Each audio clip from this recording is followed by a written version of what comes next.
ইসরায়েলের বিরুদ্ধে নতুন করে ক্ষেপণাস্ত্র হামলা চালিয়েছে ইয়েমেনি সেনাবাহিনী। শনিবার ইসরায়েলের তেল আবিবের দক্ষিণে দখলকৃত ইয়াফা এলাকায় একটি সামরিক লক্ষ্যবস্তুতে এই হামলা চালানো হয়।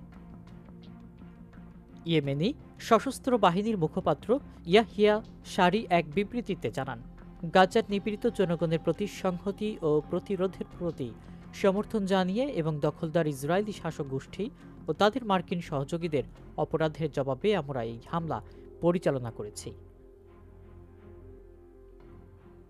তিনি বলেন, দখলকৃত ইয়াফা এলাকার দক্ষিণে একটি সামরিক লক্ষ্যবস্তুতে আমাদের বাহিনী সফলভাবে হামলা চালিয়েছে। তিনি আরও জানান, এই সামরিক অভিযান পরিচালিত হয়েছে ফিলিস্তাইন ২ নামের হাইপারসোনিক ব্যালিস্টিক ক্ষেপণাস্ত্র দিয়ে। ইয়াহিয়া সারি জোর দিয়ে বলেন, যতদিন না গাজায় আগ্রাসন বন্ধ হচ্ছে এবং অবরোধ তুলে দেওয়া হচ্ছে, ততদিন ফিলিস্তিনিদের প্রতি ইয়েমেনের প্রতিরোধমূলক পদক্ষেপ অব্যাহত থাকবে। গত বছরের ৭ অক্টোবর ফিলিস্তিনি প্রতিরোধ আন্দোলন অপারেশন আল আকসা স্ট্রম এর মাধ্যমে ইসরায়েলি দখলদারিত্বের বিরুদ্ধে হঠাৎ আক্রমণ শুরু করার পর গাজায় ভয়াবহ যুদ্ধ শুরু করে ইসরায়েল।